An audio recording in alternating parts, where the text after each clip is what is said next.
insane just from mere facts of her descriptions, of how the character sounded, of how the character looked, of how her multipliers were. We thought she was insane. We thought. Well, guess what? Today, guys, sorry about the dog in the background. Today, we have some new news about Hu Tao. And you're probably saying, what is it, Whisker-chan? What can it possibly be? Well, guys, it is none other than her weapon that may release on the side of her banner. And we're going to go over this weapon. But first, we're going to go over our girl, Hu Tao. Then we're going to go in depth about how she works and whatnot. And then we're going to go into how this weapon pairs so well with her. And it might need to be summoned for the fact of how it works and how strong it's going to make her, considering that how she works, because there's been some new changes, there's been new things about her that everybody's taking into consideration now, and she's still gonna be a good unit, but she could be even better, especially with this weapon. So in today's video, we're gonna go over this weapon as well as Hu Tao, so you guys stay tuned for that, and let's go ahead and get into that. But before we do, you already know this. If you've been in the Whisker Kingdom long enough, you know I do this all the time. I love you. Thank you. Before we get into this video, if you are new to the channel, make sure you smash that like button down below, and also smash that subscribe button down below, and also hit that notification bell to be notified of all my daily uploads, because I know you guys be coming back. For all those people that ain't subscribed, you might as well hit the button, you might as well subscribe, because guess what, bangers every day. We're gonna start doing a lot more gameplay. We did some gameplay yesterday for a video about how Zhao's battery, which is Albedo, is gonna be actually a pretty decent duo with him. So for sure, we're gonna do more like that, especially when Ganyu comes out, and then especially when Hu Tao comes out, and we're most likely gonna summon on her weapon banner. But anyway, guys, let's go ahead and get right into this video, you beautiful subscribers. First things first, let's go ahead and go over Hu Tao. I want to go over her in a brief discussion of how she works and everything, so that when I go over her weapon, it won't confuse too many people. Now we have Hu Tao, which is a 5-star pole arm pyro user, right? Now her stat progression still is the same, it's still crit damage, her base HP still goes pretty high, and her base attack is still really low. Now, yeah, like if you don't know, I'm going to always say this, base HP and her crit damage being 38.4% plus the base of 50 makes up for her base attack, for the fact that, let me show you exactly why, right? So we have right down here, which is her elemental skill called Guide to Afterlife. This is where only an unwavering flame can cleanse the impurities of the world. Hu Tao consumes a set portion of her HP to knock the surrounding enemies back and enter Paramita Papilio state. And as you can see, the Paramita Papilio increases Hu Tao's attack based on her max HP. Now, that also explains why she has so much base HP, because if you didn't know, she has more base HP than Zhongli, and Zhongli is an HP unit. So I feel like definitely, I mean, she's slightly an HP unit, but mainly she's a DPS unit. So for sure, having this much HP is really good, for the fact she's going to have a really good survivability rate, and then she's also going to have tons of attack increase, right, because of how her elemental skill works. So anyway, this will increase Hu Tao's attack based on her max HP, and at the time of entering this state, attack bonus gained this way cannot exceed 300% of Hu Tao's base attack. Also, another thing to note is that some people are confused about this attack bonus gain, like as in, it says attack bonus gained this way cannot exceed 300% of Hu Tao's base attack. So what that means is basically, it's similar to Bennett. You know how Bennett's elemental burst basically goes on like a total of his base attack?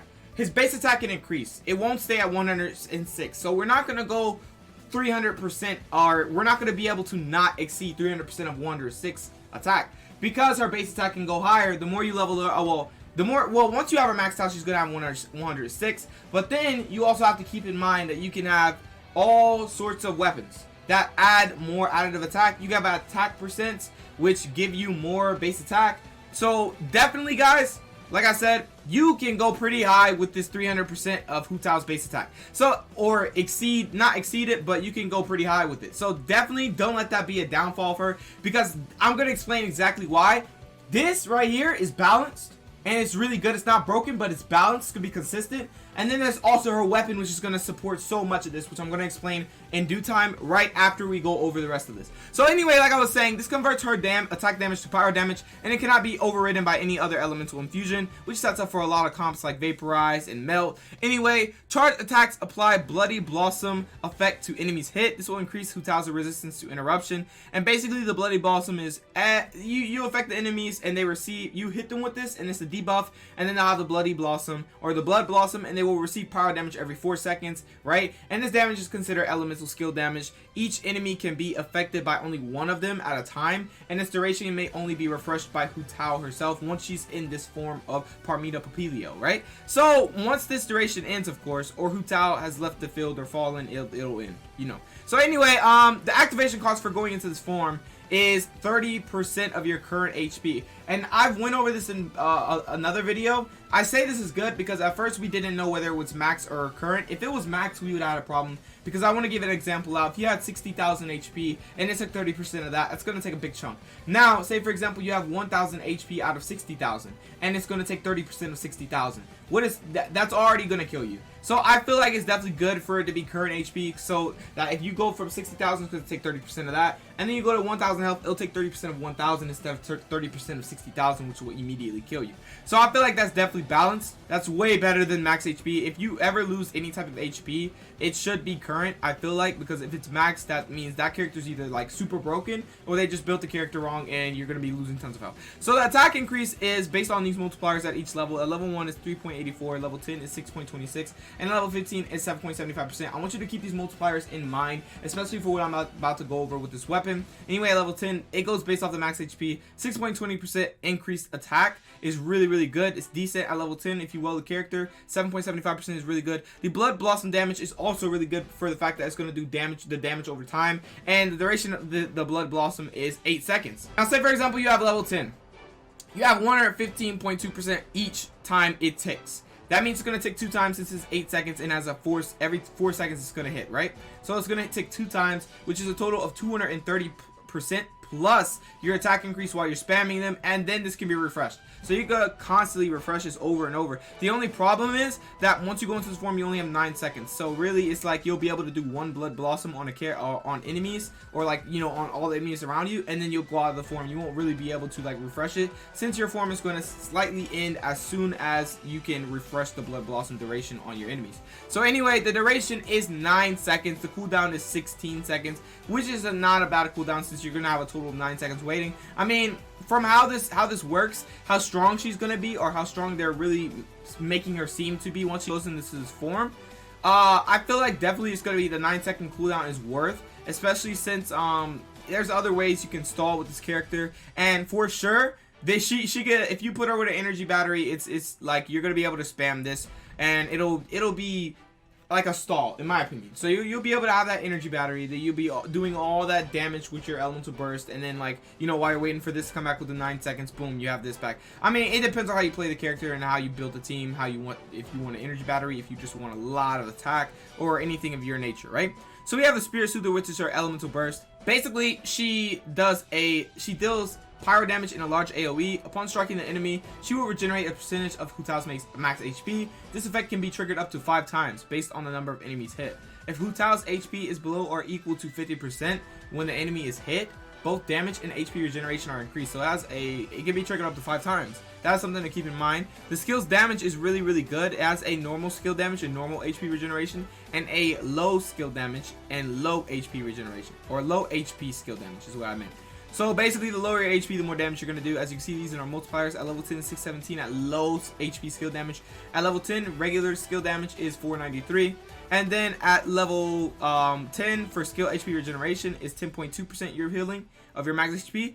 And then at level 10 of low HP skill regeneration is 13.6. So you can see the difference. It's pretty wide, because considering how the HP, how max HP works, that extra 3% is definitely going to heal you way more, and it's going to set you up to be able to spam this even more, because you're going to be regenerating your HP as you lose it, but you're going to regenerate more than you lose since it is by current HP, right? So anyway, like I was saying, the cooldown is 15 seconds and the energy cost is 60, meaning she has a if that energy cost doesn't change, that's going to be really good, because I feel like she's going to be able to get a lot of particles back from spamming heavy attacks in her activation form. She's going to get a lot of energy particles, and especially if you have her with an energy batter like Albedo, it's going to be insane. So anyways, go over our passives. We have the Chrysalis stage. When Parmita Papilio state is activated, Guide to Afterlife is over.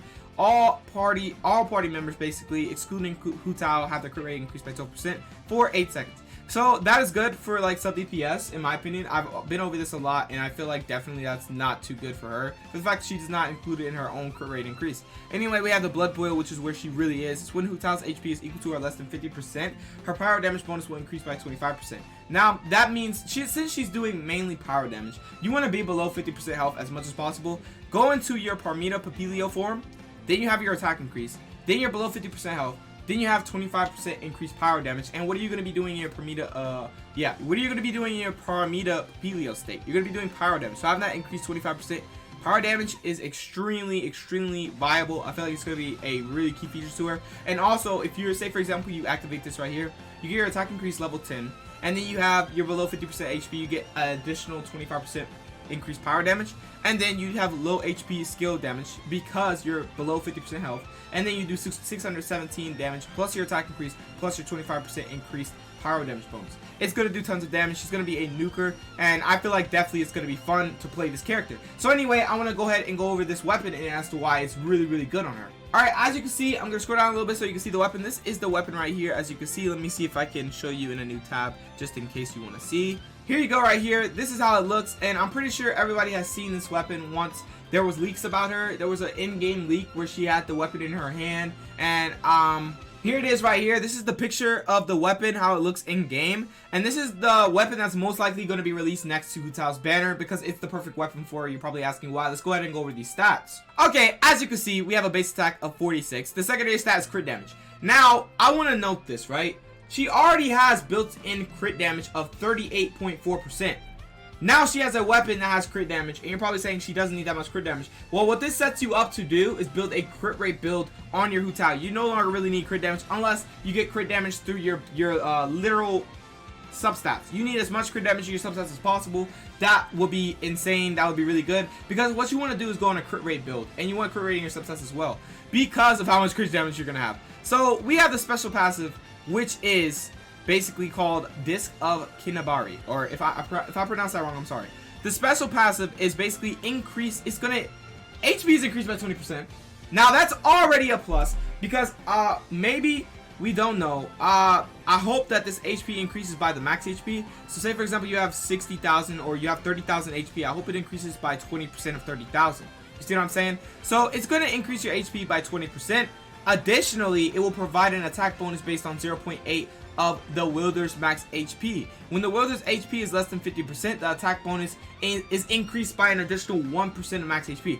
So, guys, what does this mean? This is literally supporting her elemental skill, her passive, and how she works completely, because of her passive being basically once she goes below 50% health, she has a 25% increased power damage bonus. She has low HP skill damage. And also, if you have the weapon, she has a attack bonus that is increased by an additional 1% of her max HP. Now, this weapon is good for the fact that it's increasing your HP. And like I said, your HP is a main factor on Hu Tao for the fact that she is based off of HP to increase her attack on her elemental skill. And also, having that attack bonus is extremely good because it's also based off HP. So we're looking at a unit that's like a lot, based off of a lot of HP. And then also having that crit damage value makes up for her low attack even more, because you're going to be critting so much if you have a crit rate build on this character, because you have all this crit damage if you go for this weapon. This weapon is absolutely insane. And these are the once you ascend it at level 90, the crit damage goes to 66.2%. So what we're looking at right now, let me go ahead and do the math. You're going to have 154% crit damage just from this weapon and her base, just literally stat progression. You're going to have 88.4% from 50 of her base crit damage to 38.4% of her additional crit damage on her stat progression. That's 88.4. Then you're going to have 66.2, which is a total of 150% plus crit damage, guys. So you're going to have tons of crit damage. You're going to have really good attack because this weapon goes up to 608. And if you're at 85, 586, and at level 80 plus, it's going to be 563. And it's going to still be 60, 63, and 66. So that is really good crit damage. Now this can be prone to change, so I want you to take everything with a hint of salt in this video. Everything can change in this video. So take everything with a hint of salt. I'm going to put it at the beginning of the video so that nobody, like, you know, says, oh my god, this is so true. Everything's going to be so OP. So yeah, none of this is ultra official yet. This is data mined, guys. So make sure you take everything with a hint of salt. Things can change before the update that she releases and that this weapon releases as well. But this is a really insane passive for this weapon, considering how it's going to support Hu Tao so much. The crit damage is going to support her so much. She's going to be insane. She's going to be an insane unit. I can't wait for her to come out, and I can't wait to see like what. And I can't wait to actually try to build her with all crit damage and have like crit rate food and see how much I can hit for. That's gonna be fun to do for sure. Now you're probably saying, bro, imagine like 200% plus crit damage, like, and then having all that attack increase and then low HP skill damage. Bro, it's gonna be so fun. Anyway, that's really about it for this video. I just wanted to go over this new weapon, how it pairs so well with Hu Tao and how Hu Tao works. It pairs so well. I'm telling you, like, it's going to give her more attack increase. It's going to give her more HP so that, you know, this right here, since it's based off HP, it's going to give her even more attack increase as long as you're not exceeding 300%. And it's just going to be insane. It has really good attack value too. The attack stat, it has really good attack stat and really good crit damage to add on to her stat progression crit damage, which is going to be extremely good, I feel like. So she's going to be a unit to definitely reckon with. She's going to be extremely good, I feel like, in my opinion. She's going to be balanced. It's not like she's going to be extremely broken. She's going to be balanced, and I feel like she's going to be a fun unit, and definitely, if you prefer the character, go for the character. But anyway, that's really about it for this video. I just wanted to go over this new weapon, which is extremely sick.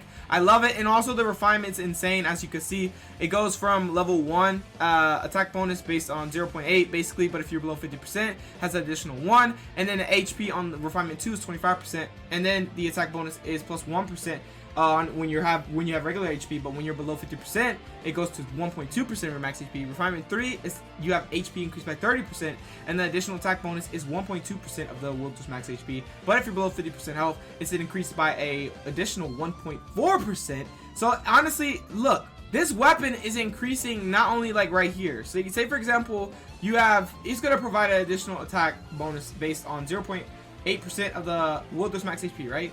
And then what it's going to do is once you're below 50% health, it's going to add another 1%. So it's 1.8%. So it's additive. So that's what I want you to understand, that it's not by single. So like if you have, you know, low regular HP, it's not going to just do 0.8, and then when you have low HP, it's not going to do just 1%. It's going to add these together, since you're just going to start. It literally provides attack bonus based on 0.8% of the world's max HP, and then when you drop below 50% health, it's going to add more. So definitely, like I said, take that into mind. This is additive damage. So, oh, I just did that and I don't have glasses. Oh my god. Anyway, the HP increases 30%, and it additionally provides 1.2 of the max HP, and then it provides, when you're less than 50% health, another 1.4%. And then at refinement 4 is 35%. Additionally provides an attack bonus 1.4 and of your max HP, and then when you're less than 50%, it applies 1.6, which is a total of 3% increase based off your max HP. And then we have refinement 5, which is ultra instinct if you go well on this. HP increased by 40%, and this additionally provides an attack bonus 1.6 and of the max HP, and then less than 50% health provides an additional 1.8. So you can get a lot of additional damage, and I feel like definitely this staff is perfect for her. This pole arm is perfect for her. I feel like it's going to be insane, especially if you want her. This pole arm would be very ideal in my opinion, but you can run Primordial Jade. You can run all types of pole arms. You don't necessarily have to get the one that is perfect for her, so definitely consider that. But yeah, that's really about it for this video. I hope you guys did enjoy it, and I hope you are looking forward to this now that we have the leaked weapon of Hu Tao and how it works. Finally, after seeing it in that teaser photo of her literally holding it, we never knew about it. Now we know about it, and now we know this weapon is actually really, really good for her build. Really, really good. So anyway, guys, thank you for watching this video. I hope you did enjoy it. And if you have any questions, comments, or concerns, comment them down below in the comment section down below. And also, another thing to note, if you are a Hu Tao simp, raise your hand. Anyway, guys, thank you for watching this video, and I will catch you guys in the next one. Make sure you subscribe down below if you enjoyed this. Make sure you smash the like button, and make sure you hit the notification bell to get notified of all my daily uploads. But without further ado, thank you for watching this video, and I will catch you guys in the next one. Peace out.